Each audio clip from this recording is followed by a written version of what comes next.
So another question I had is you're killing it with these sponsorships. So you got Skillshare, Omaze, NordVPN. Is there any advice you would give other creators on how to find sponsorships? See, that's a really tricky one because when I came into this field, I kind of realized very early that there is not a lot of information on how to do the whole sponsorship thing.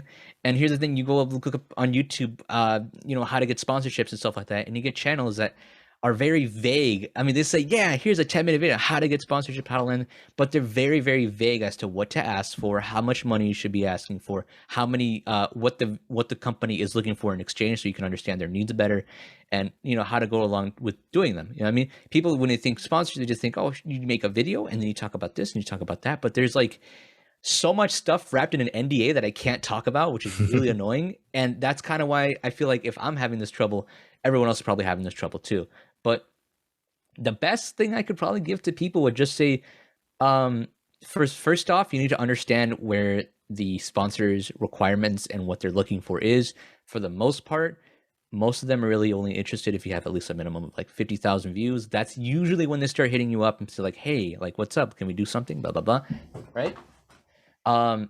Secondly, I guess it would just be like, again, they want to be able to see your audience and make sure that they're interactive and all that stuff. So for most people who see somebody with 500 views, 1,000 views, most of the time it's not going to be worth their time. But if you want to go under 50,000, maybe 10 to 45,000 or whatever, you could probably get something still done, right? It's just not going to be super crazy, or they might just give you a product in exchange for video. There's so many people out there that'll try and get you product in exchange for video, and 99% of the time is just crappy, like AliExpress stuff, like Alibaba products that are trying to pass off and say, hey, we'll give you this in exchange for free video. And they make it sound like they're doing you a favor, which they're not. They're not. Believe me, you're getting swindled much faster. Much worse than you're swindling them. Right.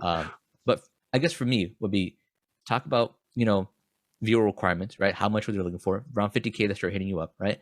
Secondly is stand by your price. Stand by, but again, I can't go into too specifics, right? I will say this though. When I first got my first sponsorship offer, right? They asked me, how much do you charge? And I said to myself, oh man, I don't know. I went to my buddies, my manager who works in, I have a manager now, who works in this stuff. I said, listen, this guy offered me, asked me how much I want. You think $300 would be too much? Right? He's like, $300? You're smoking. Nah, no, absolutely not. And then he talked to me. So I want to make it very clear for anyone who's watching this. Sponsors don't work in the hundreds range. Okay. I can't give very vague very specific number because of NDAs and all that stuff, but they don't work by hundreds. Okay. They work by thousands. 90% of the time they work by thousands. So pitch yourself at the thousands level because they already have that budget allocated for you. Don't even worry about it. If they don't want to, that's fine. There's somebody else that will eventually come by and do that and give you what you're asking for.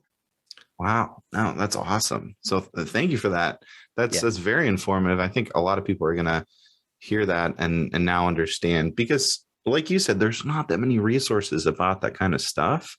So for you to give that real life perspective, that's very insightful. Thank you. I appreciate that.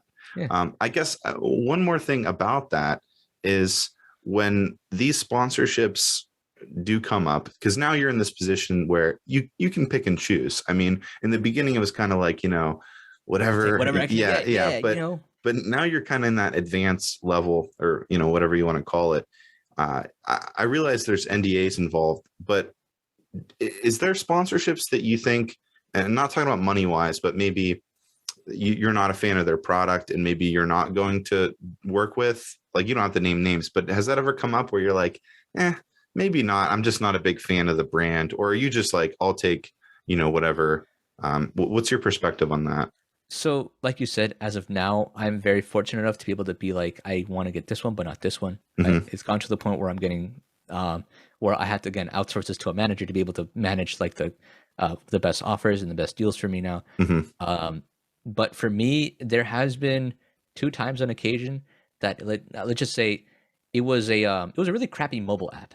Really crappy mobile app that I know for a fact nobody would be playing if not for the fact that they have a huge budgeting thing. It's not the one you're thinking. It's not that. It's not that one. Right, I was thinking it was like sponsored by. No, I'm not even gonna say.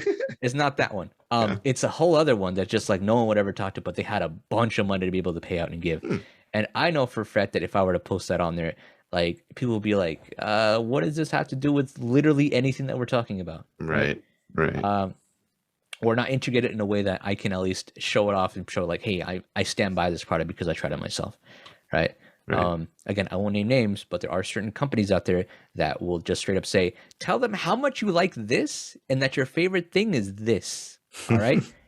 Avoid, and some of them have clauses saying, avoid speaking negatively of this product in any way. And those are usually big red flags that make me go, Yeah. if you're making me not want to talk about that, that makes me feel like you're not, being honest about that. And how do you expect me to be honest to my viewers if you're not being honest with me? Right. That's it. Right. But for me personally, like I said, there's like very few times that happens. Most of the time, 90% of the time, they're honest people, honest business people that are just trying to say, here, have some money in exchange for showing off our brand on your video. No. That's it. Cool. No, that's a great answer.